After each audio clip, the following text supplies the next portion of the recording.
3, 2. 1. Si introducimos los transgénicos, o no solo los transgénicos, los maíces híbridos, tenemos dos fenómenos importantes para el país.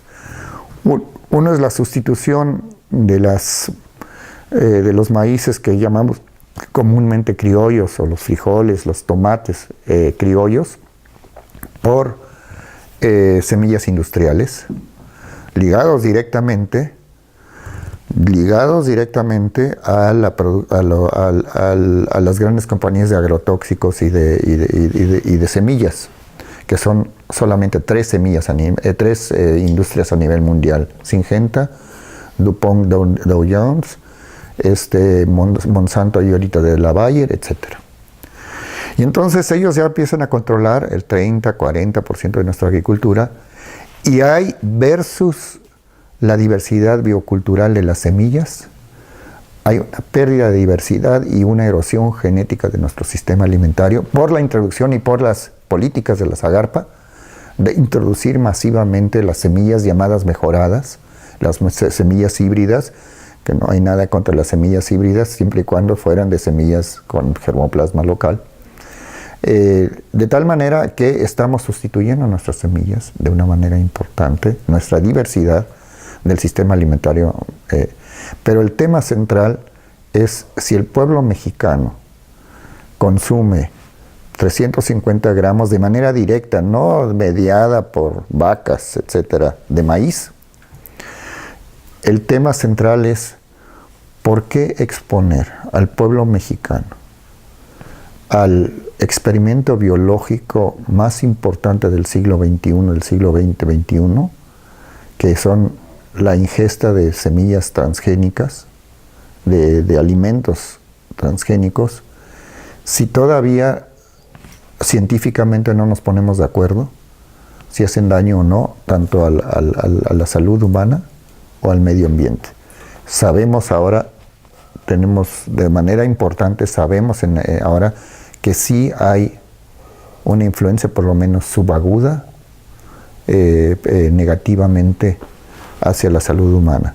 Entonces, el pueblo mexicano, que se basa principalmente en la diversidad, su alimentación, en la diversidad, en los maíces criollos, está siendo sometido a nuevos experimentos de las semillas industriales y sobre todo de los sistemas alimentarios industrializados, que son los que centralmente nos están generando el problema de la diabetes y el problema de la obesidad, etc. Bueno, pero regresando a los temas, no, pues es parte de los temas. Entonces, ¿cuál era la siguiente pregunta? ¿De qué manera la incorporación de los pueblos indígenas influye en la estrategia de conservación y desarrollo de las políticas públicas? ¿Contribuye a la conservación de la biodiversidad y al desarrollo sustentable? En primer lugar, cualquier política pública y privada debe de considerar que México está reconocido constitucionalmente como una nación pluricultural.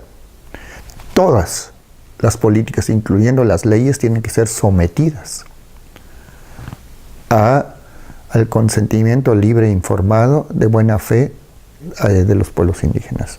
Así por derechos humanos, por el derecho humano a sobrevivir, y México es un país pluricultural. Desde el año 2001, ya es constitucional que México es un país pluricultural. Ninguna política forestal, ninguna política agrícola, ninguna política educativa, ninguna política debe de violentar los principios de México. Es un país pluricultural. Número uno. Número dos. Como país pluricultural, los pueblos indígenas y comunidades equiparables, donde no se define exactamente qué son comunidades equiparables, pueden ser también los campesinos que no se autodefinen como indígenas. Es equiparable porque tienen culturas mesoamericanas. Tienen centralmente 2/3 partes del territorio forestal. O sea, de las 105 millones de hectáreas, aproximadamente, si dividimos el país en vegetación que consideramos forestal, bueno, en vegetación excluyendo los matorrales, arbórea pues, tenemos nada menos y nada más aproximadamente 60 y tantos millones de hectáreas. De esas 60 y tantos millones de hectáreas, 40 millones de hectáreas están en ejidos y comunidades. Y de esos 40 millones que están en ejidos y comunidades, 20 millones están en territorios indígenas. Por lo tanto, ha sido erróneo históricamente de haber excluido a los campesinos y a los pueblos indígenas de las políticas forestales. De las políticas forestales, de los subsidios, de los apoyos, etcétera, de los programas. Y entonces, centralmente, son los pueblos indígenas y hablando de lo forestal, son los pueblos indígenas y no indígenas, los campesinos, que están en esos 105 millones de hectáreas, pues, que es la mitad del territorio nacional. El territorio nacional tiene aproximadamente 200 millones de hectáreas. 100 millones para redondear, pero son 105 y bueno, como varían los números, pero por ahí, 105 millones de hectáreas están en ejidos y comunidades. ¿Cómo no vamos a hacer una política forestal adecuada a esos 105 millones de hectáreas? Pero además, ahí va una cosa central, incluso económica. La cosa central económica es crear empleos en el sector forestal bien manejado, cuesta 11,000 pesos nada más, que crear en forestería comunitaria. Crear un empleo en la Volkswagen cuesta 5 millones de pesos, por lo menos. Entonces, ¿cuál es la política? Además para exportación. ¿Cuál es la política del Estado mexicano y de las políticas públicas que no incorporan esta importante riqueza y diversidad? Entonces, justamente el papel de los pueblos indígenas, pues hay que invertirlos. Ellos no son los pobres de los pobres, sino el concepto de pobreza está desarrollado justamente por las políticas públicas, de cómo se va a construir las políticas públicas. Entonces, por ejemplo, hablemos por la campaña contra el hambre. La campaña contra el hambre, ahí de repente participaron Bimbo y participaron Maseca y no sé quién más. Pues resulta que Maseca reparte tortillas o desarrolla sus harinas con transgénicos. Ahorita lo que usted y yo estamos comiendo en las tortillerías donde se usa Maseca ya están con contenido transgénico. Pero eso no es lo importante. ¿Por qué no se desarrolla una campaña o una cruzada contra el hambre? Pues tipo Lula en Brasil, pues, en donde, por ejemplo, la ciudad de Sao Paulo, antes ahorita del golpe de estado de Temer, la ciudad de Sao Paulo hacía sus meriendas escolares, que lo llaman meriendas, nosotros lo llamamos desayunos escolares, donde 40% por lo menos tenía que ser entregado por los campesinos que están alrededor de la ciudad de Sao Paulo. 40% de los alimentos producidos incluso a nivel tradicional por las señoras campesinas y no, entonces el concepto de ciudad y el concepto de economía de larga distancia se cambia totalmente, y el concepto concepto terrible que también existe en Brasil de tumbar la selva para hacer soya transgénica cambia totalmente.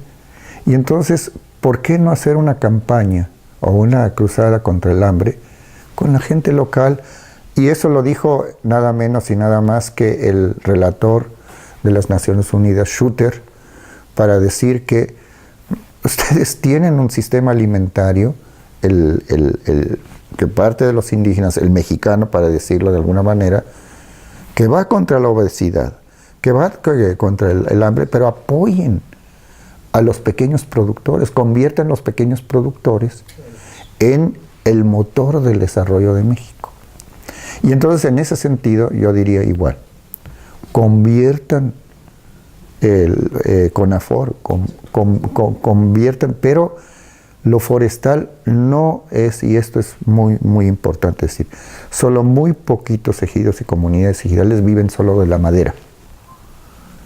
O sea, ser forestal no significa vivir de la madera.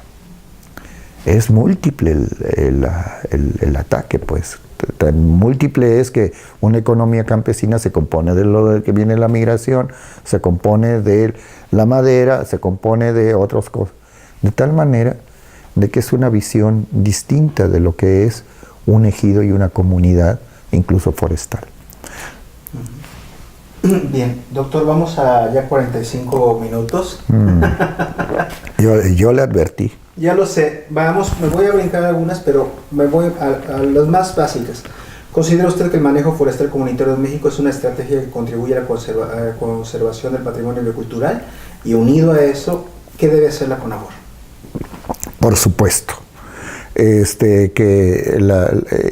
Ya de entrada es, sí contribuyen, pero igual depende cómo se maneja. Primero, donde existe un buen manejo comunitario, o sea, ¿qué significa manejo comunitario? Primero, que se forma a partir incluso de sus organizaciones tradicionales, y me refiero, por ejemplo, a la Sierra de Juárez. A partir de esta situación de la Sierra de Juárez, se crea una organización. Entonces, lo más importante es la organización social. ¿De qué? Primero, son tierras comunales principalmente, que se maneje como bien común.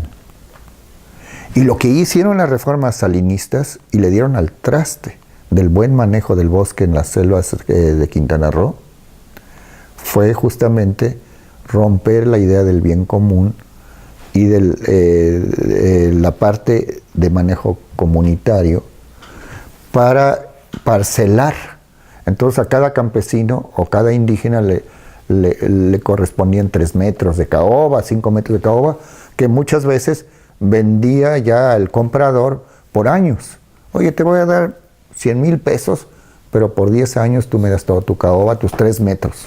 Y yo lo saco. Entonces, ¿qué es forestería comunitaria? Es cuando la propia asamblea y su propia organización forestal, como es mancomunados, como es en la USACHI y todas estas organizaciones, cuando hay el control cultural y el control social sobre el territorio, incluso de uso común, lo que se llama de uso común, donde están los bosques. Entonces, si todo va en contra, pues evidentemente hay corrupción, evidentemente se corrompen mucho, pero la corrupción hay en todos lados. Entonces, el tema central es cómo manejar ese bien común. Y entonces uno de los temas centrales es contra la privatización de los bosques. Un tema central para la forestería comunitaria es mantener el control cultural y el control social y económico por parte de la asamblea, pues, para decir algo. Y entonces, si se dan esas condiciones, yo he visto maravillas. Justamente en Quintana Roo, que estuve trabajando ahí muy cercanamente, pero también fui evaluador del manejo forestal en la Sierra de Juárez. Estuvimos con Smartwood y con el Forest Stewardship Council para hacer certificaciones, etcétera. En Chiapas también, en los mejores ejidos de Chiapas, etcétera. No, pues el tema central es la organización comunitaria que preserva el bien común versus la privatización que se da también en los ejidos y comunidades. Y esas reparticiones en Durango, de que a mí me pertenecen tres árboles, pero que venga el que extrae la madera y la vende en rollo. El segundo elemento importante es que vender en madera en rollo, si es nada más por madera, pues perdemos si lo vendemos nada más en rollo. Pero es el primer nivel de organización comunitaria. Prosimaf tenía no sé si existen ahora, muy bien una clasificación de la forestería comunitaria. Tenía primero los que no tenían ningún plan de manejo, maderable. Segundo, tenía ya tenemos un plan de manejo y vendemos en rollo, incluso directamente en brecha. El tercer nivel, o el siguiente nivel, era, no, tenemos un pequeño aserradero, y el cuarto nivel, pues tenemos carpinterías y todo este rollo. Pero aún allí, en el cuarto nivel, había muchas perversidades. Por ejemplo, Cedesol repartía diestros y siniestros aserraderos sobredimensionados. No necesariamente quedaban, aquí lo tenemos en el cofre de Perot, sobredimensionados, que no eran rentables justamente por los sobredimensionados de los aserraderos, ¿no? Y entonces ahí hay toda una cuestión importante. O sea, es complejo la forestería comunitaria. Es más fácil que llegue una gran empresa y que arrase todo y entonces haga matarraza y no. Segundo, para conservar la diversidad biológica es importante, de suma importancia, mantener sistemas de manejo forestal del bosque natural. Justamente, y no prácticamente cambiar el sistema a sistemas de uniformación de las... Eso es una discusión profunda con los forestales, porque los forestales pues ven madera, pues no ven ecosistemas. Y entonces incorporar un concepto ecosistémico a el manejo forestal. Y un tercer elemento, un manejo cultural importante. El tercer elemento cultural es, yo me sorprendí, por ejemplo, estuve en Mancomunados, estuve en el aserradero ahí, y el lunes no se trabaja. Y dije, bueno, pues ¿cuál es la idea de trabajo? Pues eficiencia, pues no. Luego, ¿cómo se reparten las utilidades? Es otro temota bien interesante. La privatización tiende a que tal ejidatario o tal comunero reciba su lana y punto, y desentiende.